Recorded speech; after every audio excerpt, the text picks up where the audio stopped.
Assalamualaikum warahmatullahi wabarakatuh. Bismillah, walhamdulillah, wassalatu wassalamu ala rasulillah wa ala alihi wa sahbihi wa mawalah. Ikhwan, akhwat, para pemirsa radio dan TV Rasil yang berbahagia, alhamdulillah, pada kesempatan hari yang berbahagia ini kita dipertemukan oleh Allah Subhanahu wa Ta'ala dalam satu acara yang insya Allah diberkahi oleh Allah Subhanahu wa Ta'ala.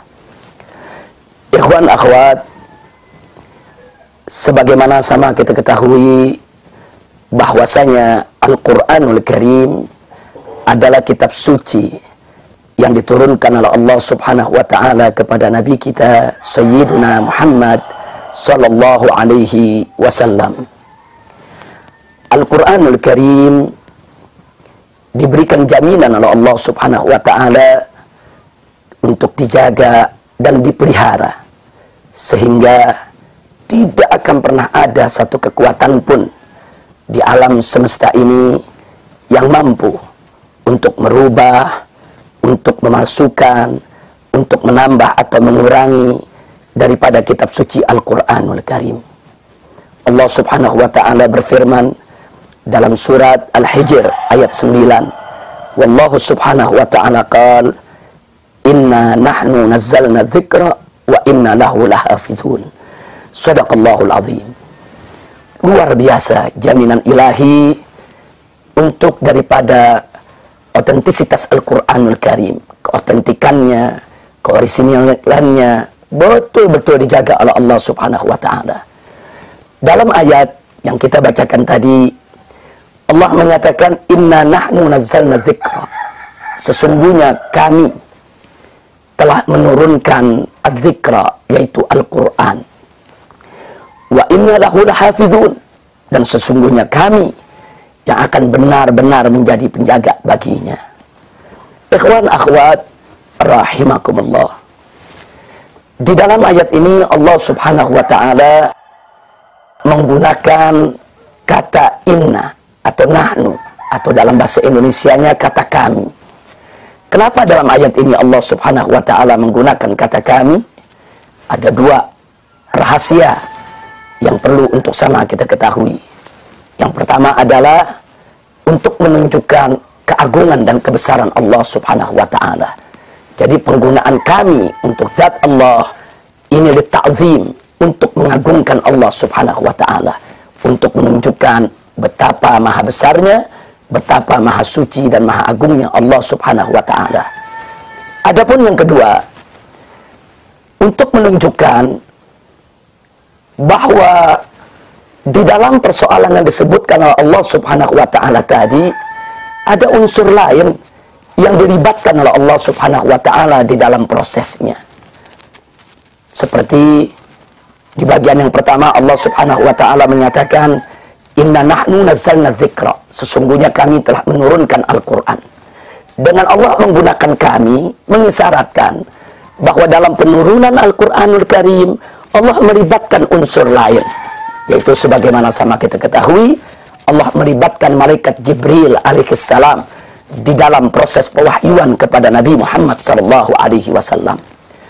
Begitu juga tatkala Allah Subhanahu wa Ta'ala menyatakan wa inna lahu lahafizun, dan sesungguhnya kami yang akan menjadi penjaga bagi Al-Quran tersebut. Kami akan menjaganya, memeliharanya. Penggunaan kata kami di sini menunjukkan ada unsur lain yang dilibatkan oleh Allah Subhanahu wa Ta'ala di dalam penjagaan dan pemeliharaan Al-Quranul Karim. Unsur apa gerangan? Salah satu unsur yang Allah libatkan di dalam penjagaan Al-Quranul Karim adalah betapa Allah telah menganugerahkan kepada hamba-hambanya yang dikehendaki oleh Allah Subhanahu wa Ta'ala berupa hafalan Al-Quran sebanyak 30 juz. Subhanallah. Subhanallah, begitu banyak hamba-hamba Allah di atas muka bumi ini sejak zaman Nabi Muhammad SAW sampai zaman kita sekarang ini. Allah anugerahkan kemampuan menghafal Al-Quran 30 juz. Para penghafal Al-Quran itu adalah unsur yang dilibatkan oleh Allah Subhanahu wa ta'ala di dalam menjaga dan memelihara Al-Quranul Karim. Oleh karenanya, kedudukan daripada penghafal Al-Quran begitu mulia di sisi Allah dan di sisi Rasulnya, karena peran mereka yang begitu luar biasa di dalam turut serta menjaga dan memelihara Al-Quranul Karim dengan izin Allah Subhanahu wa ta'ala. Ikhwan wa akhwat, para pemirsa radio maupun TV Rasil yang tercinta, satu hal yang tidak boleh kita lupakan di dalam catatan sejarah, betapa sejak lama hingga kini banyak pihak-pihak yang memusuhi Islam berupaya untuk memasukkan Al-Quran, untuk merubah-rubah Al-Quranul Karim.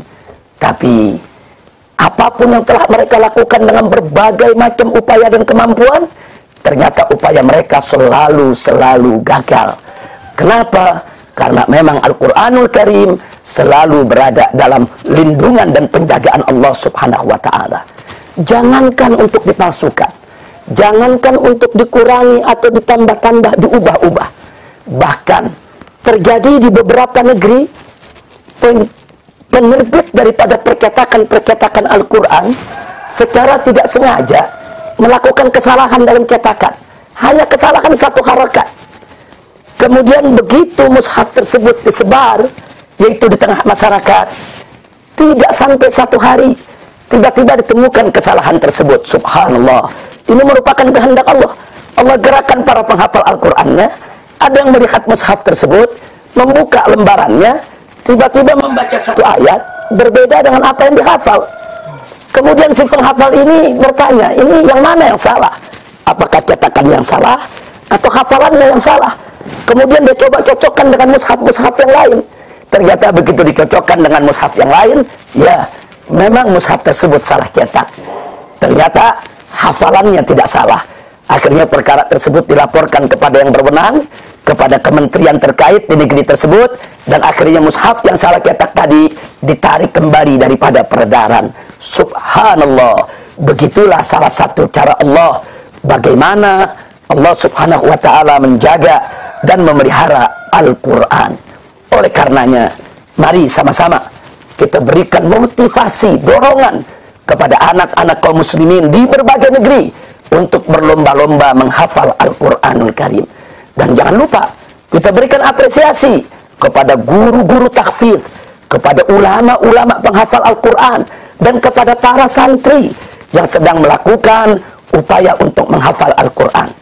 Hargai mereka, hormati mereka, muliakan mereka, bantu segala macam kemudahan untuk mereka.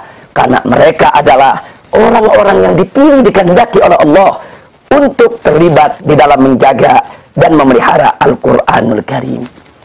Dan akhirnya, satu kenyataan sejarah yang tidak boleh kita lupa. Manakala negara-negara imperialis mendatangi negeri-negeri Islam di berbagai belahan dunia ketika itu, mereka membakar mushaf-mushaf Al-Quran di berbagai negeri. Mereka bakar. Sampai-sampai dalam sejarah disebutkan saking banyaknya kitab dan saking banyaknya mushaf Al-Quran yang mereka bakar, kemudian mereka lemparkan semua itu ke lautan. Akhirnya air laut berubah berwarna hitam saking banyaknya, yaitu debu daripada hasil pembakaran mushaf yang mereka lakukan. Kenapa mereka lakukan itu? Tujuan mereka ingin melenyapkan Al-Quran dari tengah kaum muslimin. Mereka ingin menghilangkan Al-Quran dari tengah kaum muslimin. Tapi mereka tidak tahu kalau Al-Quran itu dijaga oleh Allah Subhanahu wa ta'ala bukan hanya di balik lembaran-lembaran mushaf, tapi di hati-hati kaum muslimin, di benak-benak kaum muslimin yang tidak akan pernah mereka mampu untuk menjamahnya atau untuk menghapusnya. Subhanallah, walhamdulillah, wala ilaha illallah, wallahu akbar. Demikian pertemuan kita pada kesempatan hari yang berbahagia ini. Mudah-mudahan apa yang kita sampaikan dan kita dengar pada kesempatan yang penuh keberkahan ini akan menjadi satu motivasi buat kita semua untuk lebih mencintai Al-Quran dan untuk lebih mengagungkan, mensucikan Al-Quran, dan untuk lebih mendorong agar kita mau menghafal Al-Quran. Setidaknya bacalah Al-Quranul Karim dengan rutin dalam kehidupan kita. Jadikan Al-Quran sebagai bagian kehidupan kita yang tidak terpisahkan. Hadani Allah wa iyyakum ila siratikal mustaqim.